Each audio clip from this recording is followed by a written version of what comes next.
Good morning. હવે અકાઉન્ટની અંદર છેલ્લે આપણે નવા ભાગીદારના પ્રવેશમાં દાખલા નંબર 17ની વાત કરી હતી. 17મો દાખલો આપણે કમ્પ્લીટ કર્યો હતો. હવે આવશે દાખલા નંબર 18. દાખલા નંબર 18 જેમાં રકમ એવી આપી છે જુઓ, જેની અને આન્યા, બહુ જ અગત્યનો દાખલો છે. જેની અને આન્યા 3/2ના પ્રમાણમાં નફો નુકસાન વહેંચતા ભાગીદાર એમનું એક પાકું સરવૈયું નીચે પ્રમાણે તારીખ 1 એપ્રિલ 16ના રોજ પ્રિયંકાને નીચેની શરતોએ પ્રવેશ આપ્યો. તો જરૂરી હિસાબ તૈયાર કરવા છે. પહેલું બનાવી દીધું પુનઃ મૂલ્યાંકન ખાતું, વિગત, રકમ, વિગત અને રકમ. બીજું બનાવી દીધું ભાગીદારોના મૂડી ખાતા. ભાગીદારોના મૂડી ખાતા, વિગત, જેની મતલબ જે, આન્યા મતલબ એ, પ્રિયંકા મતલબ પી. જેની અને આન્યા જૂના ભાગીદાર, પ્રિયંકા એ નવો આવનાર ભાગીદાર. સામે જમા બાજુ વિગત, જેની, આન્યા અને પ્રિયંકા. ઓકે. ત્રીજા નંબરે રોકડ બેંક ખાતું, રોકડ બેંક ખાતું.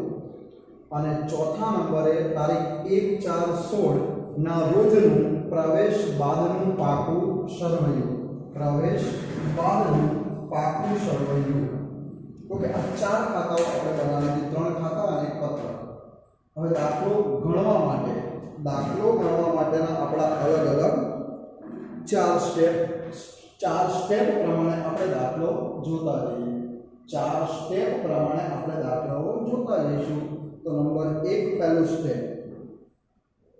પહેલું સ્ટેપ આવે ભાગીદારોની મૂડી, કે એના મૂડી ખાતામાં જમા બાજુ આગળ લાવી દઈએ કે બાકી આગળ લાવ્યા. જેનીની મૂડી આપી છે 70,000 અને આન્યાની મૂડી 56,000. જેનીની મૂડી 70,000, આન્યાની મૂડી 56,000 પ્રિયંકા માટે. આ પહેલું સ્ટેપ.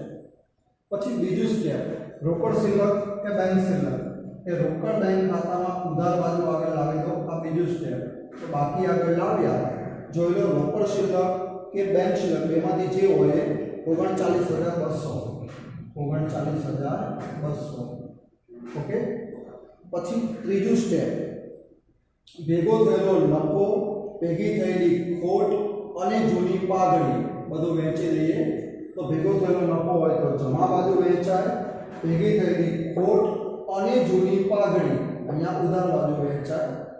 તો મૂડી દેવા બાજુ જુઓ, મૂડી દેવા બાજુ આપણને પહેલું આપ્યું છે સામાન્ય અનામત, અને સામાન્ય અનામત આપ્યું છે ₹8400. એને આપણે બે ભાગીદાર વચ્ચે વહેંચી દઈએ. તો અહીંયા જમા બાજુ સામાન્ય અનામત. હવે સામાન્ય અનામત 8400 એને 3/2 પ્રમાણે વહેંચીએ તો આને મળે 5040. અને આન્યા એને મળશે 3360. એટલે આ 8400નું જે ભંડોળ હતું એ આપણે બે ભાગીદાર વચ્ચે જૂના પ્રમાણમાં વહેંચી દીધું. પછી આપ્યું છે રોકાણ અનામત. તો રોકાણ અનામત, હવે રોકાણ અનામત આપેલું છે 4200. રોકાણ અનામત આપેલું છે 4200 અને એને પણ ભાગીદારો વચ્ચે આપણે વહેંચી દઈશું. તો 4200 ને વહેંચીએ જૂના પ્રમાણમાં. તો અહીંયા જમા બાજુ લખી દઉં રોકાણ અનામત. હવે રોકાણ અનામત છે 4200 અને એને પણ આપણે જૂનું પ્રમાણ 3/2 પ્રમાણે વહેંચો તો જેનીને મળે 2520 રૂપિયા. 4200 × 3/5 અને 4200 × 2/5 તો આન્યાને મળે 1680 રૂપિયા. તો આ રીતે એ પણ વહેંચાઈ ગયું. ત્યાર પછી કારીગર નફા ભાગ ભંડોળ, તો દેવું કહેવાય, વહેંચાય નહીં. સામે મિલકત બાજુ જોઈ લો, ભેગી થયેલી ખોટ કોઈ આપી નથી અને જૂની પાઘડી પણ આપી નથી. તો બાળકો અહીંયા 3 સ્ટેપ પૂરા થયા. આપણું મૂડી ખાતામાં જમા બાજુ મૂડી આગળ લાવી દીધી, રોકડ ખાતામાં ઉધાર બાજુ રોકડ શિલ્લક આગળ લાવી દીધી, અને અનામતો હતી, નફો હતો એ પણ ભાગીદાર વચ્ચે વહેંચી દીધો. અને હવે ચોથું સ્ટેપ આવશે કે જેમાં નીચેની શરતો વાંચતા જઈએ. હવે શરતોમાં ત્રણ બાબતો હોય. નંબર 1 પહેલું હોય નવા ભાગીદારે લાવેલી મૂડી, બીજું હોય પાઘડી અને ત્રીજા નંબરમાં હોય પુનર્ગઠનની બધી શરતો. તો જુઓ ત્યારે પહેલું વાંચીએ. પ્રિયંકા પાઘડીના 14,000 રોકડા લાવશે. પાઘડીનો મુદ્દો આપ્યો છે. 14,000 રૂપિયા રોકડા પોતાના ભાગના લાવશે. પછી બીજું આપ્યું છે જેની અને આન્યાની નવી પેઢીમાં કુલ મૂડીના 20% જેટલી મૂડી પ્રિયંકા લાવશે. તો પ્રિયંકા મૂડી તરીકે કેટલા રૂપિયા લાવશે? તો બોલે છે જેની અને આન્યાની નવી પેઢીમાં જે કુલ મૂડી હોય એના 20% લાવશે. એટલે અત્યારે પ્રિયંકાની મૂડી મળી શકે નહીં. પ્રિયંકા મૂડી લાવશે અને લાવે એટલે રોકડા આવે. આવે તો રોકડ ખાતામાં ઉધાર બાજુ લખાય પ્રિયંકાના મૂડી ખાતે. પણ આ રકમ અત્યારે નહીં મળે, રકમ બાકી રાખવું, બરાબર. અને એની મૂડી લાવે છે તેના મૂડી ખાતામાં જમા બાજુ, મૂડી ખાતામાં જમા બાજુ લખાય રોકડ બેંક ખાતે, પણ પીના ખાનામાં. પણ અત્યારે આ રકમ મળશે નહીં. એટલે અત્યારે હાલ આ રકમ ડાઉન તરીકે બાકી રાખી દઉં. મતલબ સૌથી છેલ્લે મળ્યો, સૌથી છેલ્લે મળશે. કેમ? તો પ્રિયંકા કેટલા રૂપિયા મૂડી લાવે નથી આપ્યું, પણ બોલે છે જેની અને આન્યા એની જે મૂડી હોય એના 20% લાવશે. તો સૌથી છેલ્લે મળી જશે. ઓકે, બાકી રહેવા દે. બીજો મુદ્દો છે પાઘડી. શું કહે છે? પ્રિયંકા પાઘડીના 14,000 રૂપિયા રોકડા લાવશે. હવે એ પોતાના ભાગની પાઘડીના 14,000 રૂપિયા રોકડા લાવશે. પણ હવે એ અને એના માટે નવું પ્રમાણ આપ્યું છે. જુઓ કે નફા નુકસાનનું નવું પ્રમાણ 2:2:1. હવે સાંભળો બાળકો, જૂનું પ્રમાણે આપ્યું છે, નવું પ્રમાણે આપ્યું છે. તો પાઘડી કરતાં પહેલાં ફરજિયાત ત્યાગ ગણી લેવો પડે. બની શકે કોઈ ભાગીદાર ત્યાગ ન પણ કરતો હોય, તો પહેલાં ત્યાગ ગણવાનું સૂત્ર હતું જૂનો ભાગ માઇનસ નવો ભાગ. એમાં પહેલાં જેનીનો ત્યાગ, ખાલી બોલું છું સાંભળજો, જેનો ત્યાગ. હવે એનો જૂનો ભાગ હતો 3/5 માઇનસ એનો નવો ભાગ હતો 2/5. તો 3/5માંથી 2/5 બાદ કરો તો એનો ત્યાગ કેટલો આવી જશે? 1/5. આ જેનો ત્યાગ મળી ગયો 1/5. અને એ આન્યા એનો ત્યાગ જોઈએ તો એનો જૂનો ભાગ હતો 2/5 માઇનસ એનો નવો ભાગ પણ 2/5 એટલે 0 આવશે. 2/5 માઇનસ 2/5 એટલે જૂનો ભાગ અને નવો ભાગ બે સરખા જ છે. તો એનો મતલબ 0 આવે તો આ ભાગીદારને કહેવાય તટસ્થ. અને તટસ્થ ભાગીદાર છે એટલે આ ભાગીદાર ત્યાગ કરતો નથી. આ એ નામનો ભાગીદાર લાભ પણ મેળવતો નથી, તટસ્થ રહે છે. અને તટસ્થ રહે તો એને જે નવા ભાગીદારે લાવેલ જે પાઘડી હોય એમાં કશું મળે નહીં.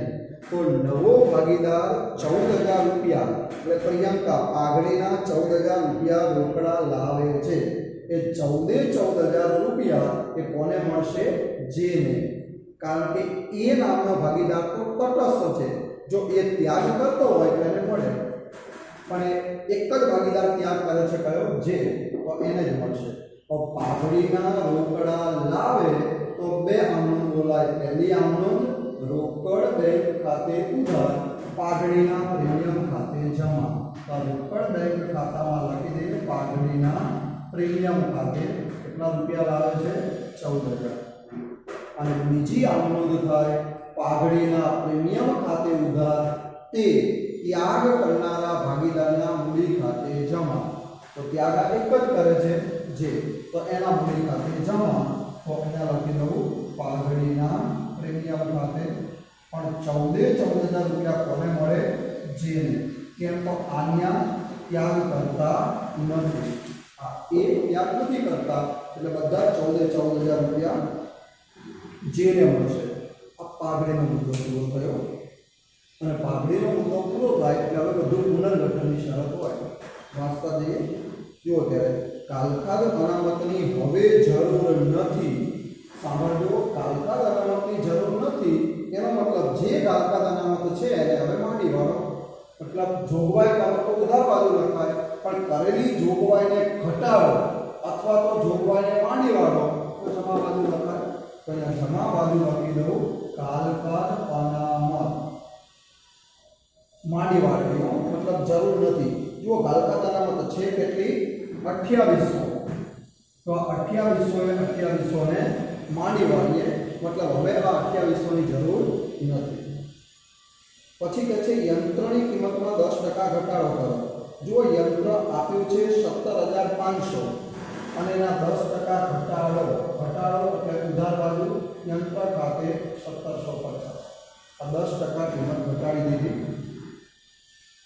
પછી મકાનની બજાર કિંમત 70000 ગણો તો જુઓ મકાન આપ્યું છે 42000 અને હવે એના ગણવા છે 70000 42000 ના મકાનના કેટલા ગણવા છે 70000 તો એનો મતલબ એવો થાય કે 28000 રૂપિયા વધારો તો આ મકાન ખાતે વધારો 28000 કેમ તો 42000 નું મકાન હતું અને હવે આમાં 28000 વધી જાય તો 70000 થઈ જાય।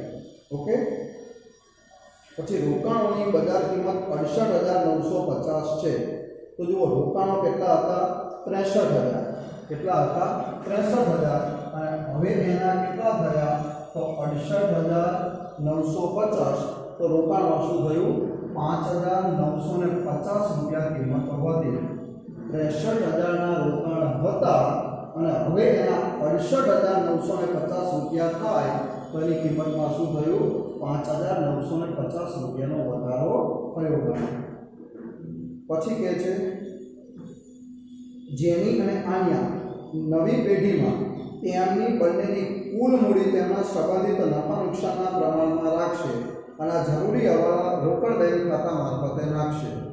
સાંભળજો શું કહે છે તો જેની અને આન્યા એ બંને નવી પેઢીમાં બંનેની કુલ મૂડી એ તેમના સંબંધિત નફા નુકસાનના પ્રમાણમાં રાખશે।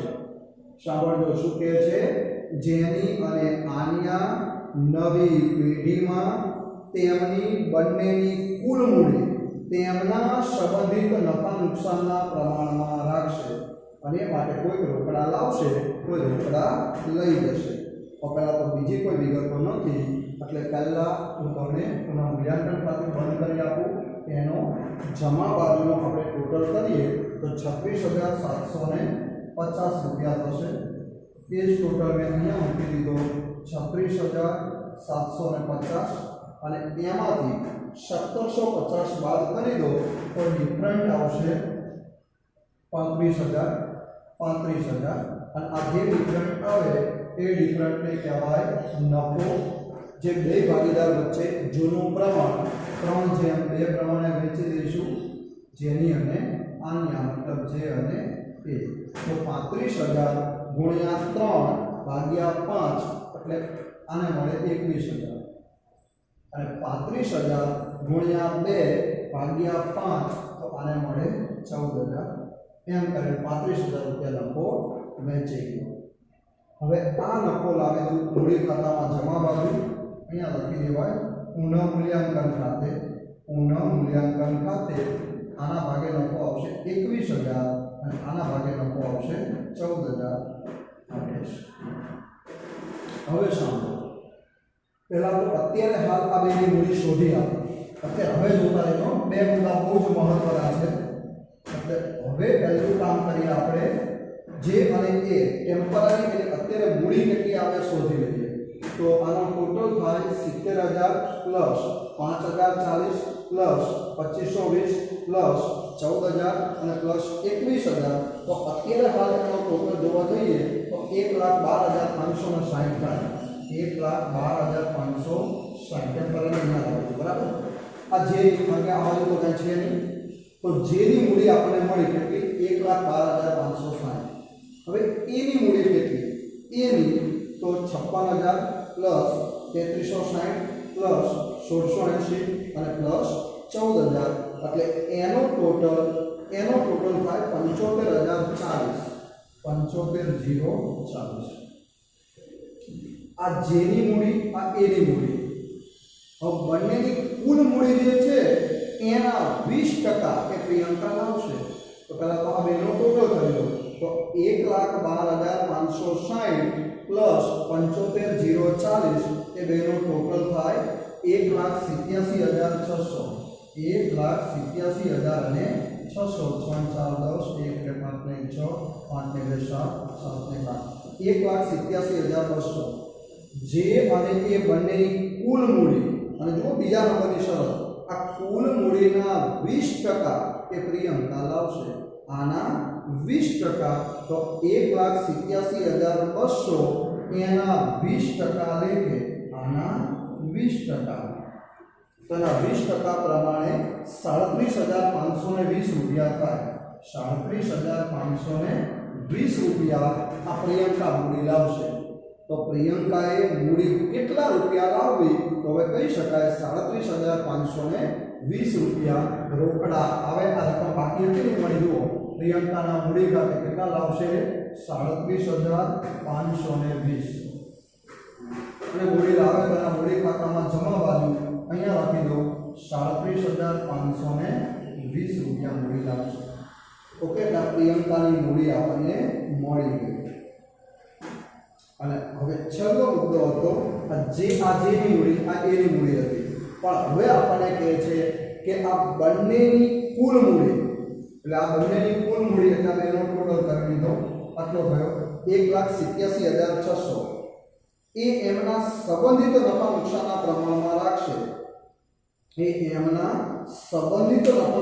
પ્રમાણમાં રાખશે અને જો એ બેયનું નફા નુકસાનનું પ્રમાણ આપ્યું છે 2:2 નફા નુકસાનનું નવું પ્રમાણ જે આપ્યું છે 2:1 એમાં જોઈ લો જે અને એનું કેટલું છે 2:2 તો આ બંનેની કુલ મૂડી એટલે 1,87,600 એના બે સરખા ભાગ પાડી દો એટલે બેની મૂડી કેટલી આપણને મળી જાય તો બાકી આગળ લઈ ગયા તમારી ગણતરી ખાતે લખી આપું 1,87,600 કયા પ્રમાણમાં વહેંચું છું 1:2 અને એના બે સરખા ભાગ પાડી દો તો કેટલા આવે 93,800 આ પણ 93,800 તો બેનું સંબંધિત નફા નુકસાનના પ્રમાણમાં મૂડી રાખવાની છે અને હવે મૂડી ખાતા બંધ કરીએ જે બાજુ ડિફરન્ટ આવે એ રોકડ બેંક ખાતે લખી દઈએ જો આ બાજુ ડિફરન્ટ આવે તે રોકડા લાવે આ બાજુ ડિફરન્ટ આવે તો રોકડા લઈ જાય તો પહેલા જેનો ટોટલ કરી લો તો આ બાજુનો ટોટલ હતો 1,12,560 અહીંયા મૂકી દઉં 1,12,560 એમાંથી 93,800 બાદ કરીએ તો 18,760 નો ડિફરન્ટ આવે આ 18,760 એ રોકડા લઈ જાય અને રોકડા લઈ જાય તો લખી દો રોકડ બેંક ખાતે હવે રોકડ જાય છે તો જમા બાજુ લખી દઉં અહીંયા એક બીજી અસર આપી દો જેના મૂડી ખાતે 18,760 આ જે આટલા રૂપિયા લઈ જશે પછી એનો ટોટલ આ બાજુ વધારે થાય છે તો આ બાજુનો ટોટલ મૂકી દો 93,800 એ જ ટોટલ અહીંયા મૂકી દીધો 93,800 અને એમાંથી માઇનસ કરો તો અહીંયા ડિફરન્ટ આવે છે તો એનો ડિફરન્ટ પણ એટલો જ આવે 18,760 તો રોકડા લઈ જાય એટલે લખી દો રોકડા લાવે તો લખી દે રોકડ બેંક ખાતે અને રોકડા લાવે છે રોકડ આવે ઉદાહરણ અહીંયા લખી દે એના મૂડી ખાતે અને એના મૂડી ખાતે કેટલા લાવે છે 18,760 રૂપિયા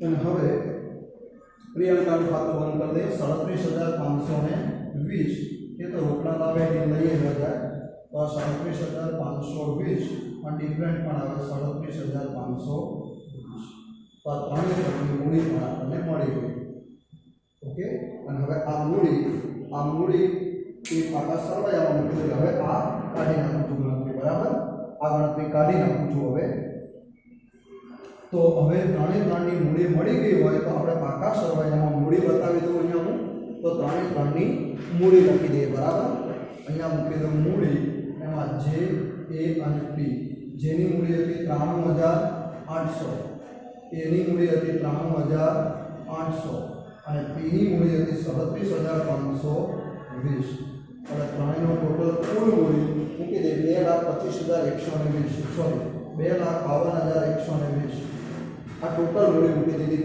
2,25,120 2,25,120. હવે રોકડ બેંક ખાતું બંધ કરી દે. એનો ઉધાર બાજુનો ટોટલ તો રોકડ બેંક ખાતામાં જો ઉધાર બાજુનો ટોટલ થાય 1,09,480 1,09,480 અહીંયા 1,09,480 અને એમાંથી 18,760 બાદ કરી દો તો ડિફરન્ટ આવે છે 90,720. ડિફરન્ટ આવે 90,720 જેને કહેવાય બાકી આગળ લઈ ગયા. અને આ બાકી આગળ લઈ ગયા અને રોકડ બેંક કહેવાય. અહીંયા લખી દેવાય રોકડ બેંક મિલકત નાના બાજુ કેટલી તો 90,720. ઓકે, જૂનું સરવૈયું જોતા જાઓ. નવું બનાવી દઈએ તો મૂડી લખી દીધી. સામાન્ય અનામત નીકળી ગયું, રોકાણ અનામત નીકળી ગયું. પછી લખી દો કારીગર નફા ભાગ ભંડોળ. કારીગર નફા ભાગ ભંડોળ અને કોઈ શરત ન હોય તો બહાર મૂકી દેવાય 31,500. 31,500. પછી લેણદાર. લેણદાર કોઈ ચેન્જ નથી એમના મૂકી દઈએ. લેણદારો કોઈ ચેન્જ નથી 44,800. 44,800. સામેની બાજુ મકાન 42,000 નું હતું અને અહીંયા જોતા રહો 28,000 વધ્યા એટલે મકાન મૂકી દઈએ 70,000. મકાન 70,000. પછી યંત્રો 17,500 હતા અને એમાંથી 1,750 ઘટી ગયા તો રહ્યા 15,750. યંત્ર કેટલું વધ્યું 15,750. પછી રોકાણ. હવે રોકાણ જુઓ તો રોકાણો હતા 63,000 અને 5,950 વધ્યા એટલે થયા 68,950. 68,950. દેવાદારો બધા જ સદ્ધર ડાયરેક્ટ બહાર મૂકી દઈશું તો દેવાદારો બધા જ સદ્ધર છે. કાલખાત અનામતની જરૂર નથી એટલે 56,000 રૂપિયા આપણે બહાર મૂકી દીધા. અને રોકડ બેંક તો આપણે લખેલી છે ફરીથી લખતા નથી. બે બાજુનો ટોટલ કરી લઈશું તો બે બાજુનો ટોટલ આપણને મળે 3,01,420. બંને બાજુનો ટોટલ તમે ચેક કરી લેજો કેટલો હશે 3,01,420. અહીંયા આપણને 3,01,420. તો બંને બાજુનો ટોટલ આપણને મળે 3,01,420. તો આવી રીતે મિત્રો આ દાખલો ગણી શકાય. બહુ જ અગત્યનો દાખલો છે. તમે જાતે 2 વખત આ દાખલો ગણજો. આ જ દાખલો તમારે જાતે 2 વખત ગણવાનો. બરાબર. ફરીથી ખાલી 2 મુદ્દા આ દાખલામાં બહુ જ મહત્વના હતા. 2 મુદ્દા બહુ મહત્વના ફરીથી યાદ કરાવી દઉં. અને 2 મુદ્દા કયા એ જરા સાંભળો. પહેલો મુદ્દો મૂડી. પહેલો મુદ્દો આ મૂડીનો જે મહત્વનો પોઈન્ટ છે એની પર ગોળ રાઉન્ડ કરી આપો તમે.